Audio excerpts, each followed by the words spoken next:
Let's go ahead and publish your project. To do this, simply go to the top right and click on the Publish button.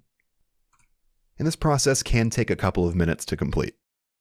And as you can see, my website is now live. It's currently using a temporary domain. If I want to check this out, I can click on View Site.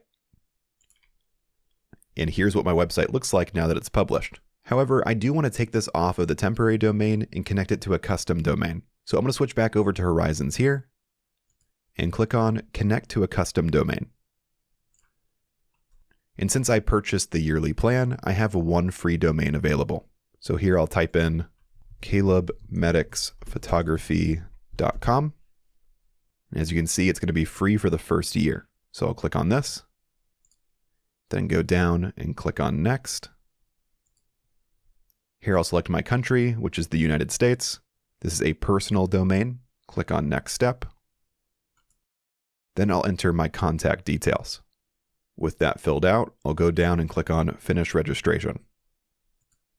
And then Hostinger is going to go ahead and register your domain and then connect it to your project. Awesome, as you can see here, everything has worked properly. One thing I want to mention here is to make sure that you don't forget to verify your email address. Within 2 weeks, you should get an email sent to the email listed right here, and all you have to do is click on a button to verify your domain. So just be on the lookout for that email coming soon. From here, click on Continue. And then you'll see this notice here that says your domain is connected, but it may take some time to go live, and that this process can take up to 24 hours.